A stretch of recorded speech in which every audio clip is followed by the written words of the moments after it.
think sometimes people are more interested in just ticking the boxes and making the quota. With the parent voice, it's not just an agenda no more. It's actually a community group that's deciding as a community and as parents what direction they want to take their centre in. The parent voice is seen by many to be a valuable resource for children's centres.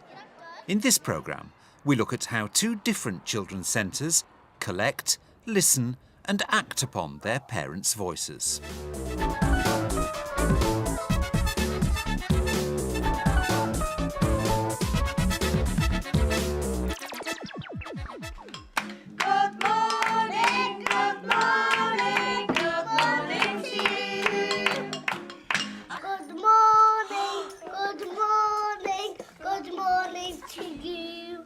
Good morning. Welcome to County Children's Centre. My name's Sue Corkin. I'm the Children's Centre leader here. Parent voice to us is crucial, absolutely crucial.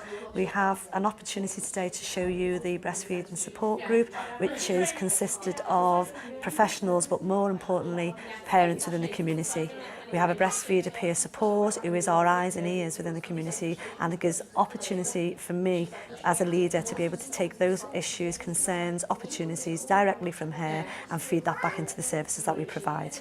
You have your hard times where you think, oh, but you do get through them, and once you do get your routine and once he knows what he's doing, it'll become second nature and you just think, how clever is my son?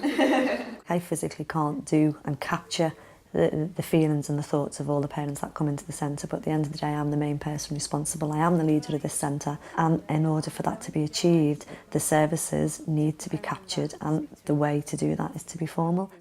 Link workers are on hand at every session to record thoughts or suggestions that parents volunteer. So if we just evaluate the service that we've done today, and then I then take it to my manager just to see can she just take it any further than that. Is that all right? The link workers, core staff, will then take that to a parent consultation formalised form. So the request is not just taken lightly, it is taken seriously. Every comment is taken seriously in the centre. That parent consultation form process will then be brought to me via a link worker core meeting. Thanks for coming to the core team meeting. I think the priority for the agenda has to be the parent consultation process and the parent feedback of services. We're coming to the end of the financial year now, so we need to be looking at prioritising what the needs of the families are. I've done the plain learn for the English as the second language one, and basically from the evaluations they want more.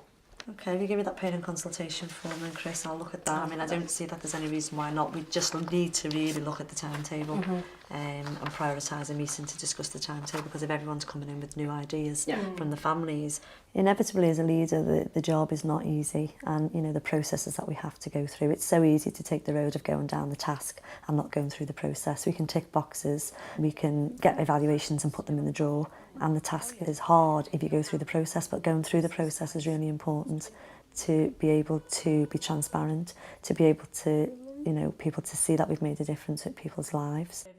This ethos is carried on into the centre's parent focus group, where Sue gets direct feedback from centre users. I'm actually on the parent focus group, and that was because when we first come to do stuff with the baby, that we were encouraged to leave feedback and to try and raise things that we wanted to do. Today they're discussing extending services during holiday periods. Sabina, have you got any parent evaluation? Yes, actually, it's a library group. While half term is on, there's, as you know, it's not on. Parents were asking whether it would be possible to organise it maybe in the centre or organise something to replace the service.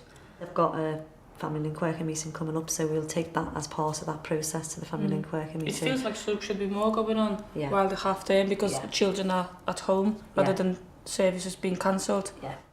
I'll be honest with you, I wouldn't have done it if I didn't think that it would be worthwhile. If we never got heard and we never had a voice, I would have just left it to somebody else, and it would have been somebody else's problem. But we just thought that because we knew that the voice was getting heard, that it would be good to have, especially a dad on the parents group, that can put their side across.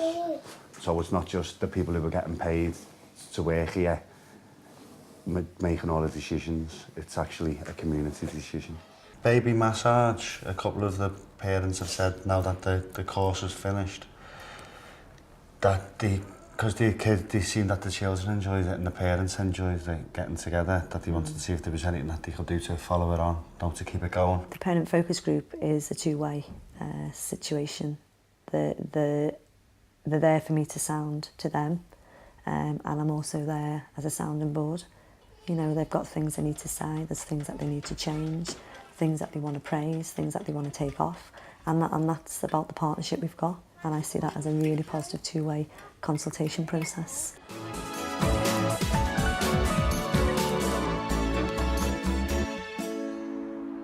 On the other side of the country, a children's centre in North Tyneside has taken a different approach to parent voice. Hi, my name's Lynn. I'm a parent at the Howden Children's Centre. We're having a roadshow today here at St Paul's to get the parents' voice across and for my voice across to other parents so they can have a say in what happens in the Howden Children's Centre. I think it's a really good area to have a roadshow in, so we'd just like to come in and have a look.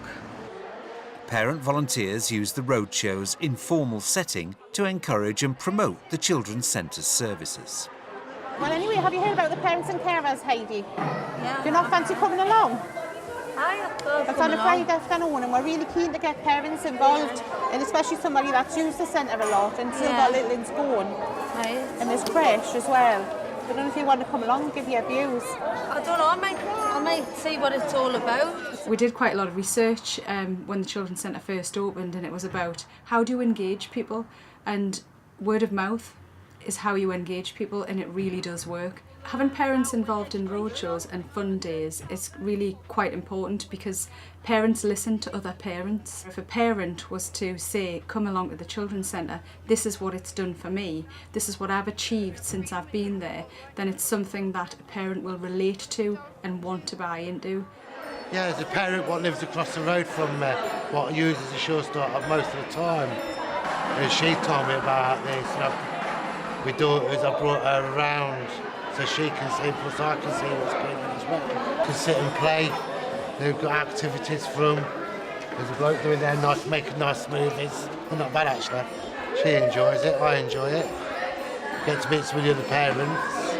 We know what we have to deliver, we know what our targets are, but to listen to parents and to hear what parents will engage in is about them setting their own goals and about them telling us that, yes, I understand what needs to happen, I'm going to engage in it this way, and that's what makes it successful. Within the centre itself, parent voice directs the running of many sessions. Hi, my name's Debbie Highmarsh. I'm the Parental Involvement Officer here at South West Locality Children's Centres, and welcome to our Stay and Play. Stay and Play we set up about 5 years ago in response to parents' requests to not have waiting lists. They wanted creative play groups. They didn't want to have to wait for them. But also we wanted to open our services up. We wanted to encourage the very hardest to reach in. We didn't want there to be any stigmatisation. So families here can access when they want, if they want, where they want. Stay and play sessions are also an opportunity for staff to publicise other services running at the centre.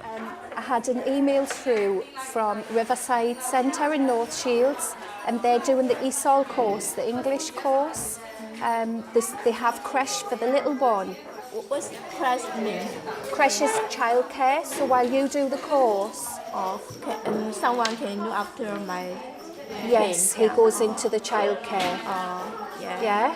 Oh, it's great. Would you like me to email you all of the details of the course? Yeah. We also class Stay and Play as a community network, so it allows us to informally ask parents their views on things, what they want within the sessions, are things working well in the centre, and it's all informal, so we can informally gather information and then we can action parents' requests, and that's so every parent knows that they have a voice within this centre.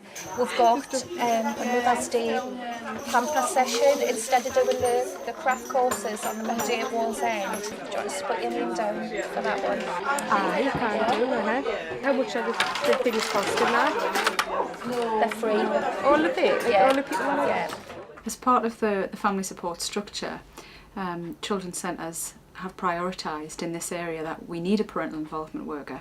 It's really important for me to be able to catch up with Debbie to hear about what's going on, because there's not just one parents group, there's more than one parents group, and Debbie is the voice, if you like, for the children's centre into those groups. I've had a little bit of feedback in terms of the review of the family support services, and I'm aware that you've developed the consultation form, which is going to ask parents about the services we provide, any gaps, anything that they would like to see there. We've been handing it out over the last week and it's been quite positive. Not only have we had the feedback on, you know, what they like, what services they think are missing, what they think are missing within specific services, but because these services cover the whole locality, so that's all our 3 children's centres. Some of the parents have been asking, you know, well, what's bumps to babies? So it allows us to explain what those services are. And it would be impossible to be able to go around to every meeting, to every service that's on offer, in order to hear a parent's voice, in order to hear all of the parents' voices. Debbie can bring that information back to me and I can hear what the issues are, what the successes are, and what it is we need to do to continue to develop our services. Have you had any early signs? Is there any patterns coming out in terms of where you've already distributed these questionnaires? They're all saying that they're very, very happy with what they're getting now, and it's sort of minor changes. You know, they're wanting things for the 1 to 2 year olds. They want more messy, creative play. So we're inputting them into the services that are running now, so they can immediately see that their wishes are being taken into account. A parent and carers group, created and run by parents, is testament to the importance and the independence of parent voice within the centre. Even the centre leader needs an invite to attend. Thank you for the invite into your meeting today. Well, Parent and Carers is a group just for parents. There's no staff involved, apart from if we need extra health support. So it's just for parents, and we do trips, and if I hadn't done trips, if I hadn't been part of that group, my daughters wouldn't have been going to the places they go to, and they wouldn't have made friends, and I just would be sitting in the house just doing nothing. I've heard about these craft sessions that you're changing kind of the format of your group to encourage more people to come along. Does anyone have an update on how the last one went? The first one, we didn't have a proper room, so we did it in the foyer. Right. Do any of the parents who aren't part of this group make any suggestions about where they'd like you to go? Oh yes, yeah. We had a questionnaire last year. We picked out the 4 most popular places. And we got really good feedback. I think what you'll find in a lot of lives of the families who engage in our children's centre is they've been told by people for years about what's going to happen, or they will just take whatever life deals. This is a real opportunity to enable people to truly participate and have a voice in something that is meaningful and is making a difference. It's important for me that the parents' voice is heard, because we know the impact that has on their children. The Every Child Matters outcomes, being healthy, staying safe, enjoying and achieving, they're all vital. We can see a difference. We just need to make sure that we measure that difference now and see their journeys through.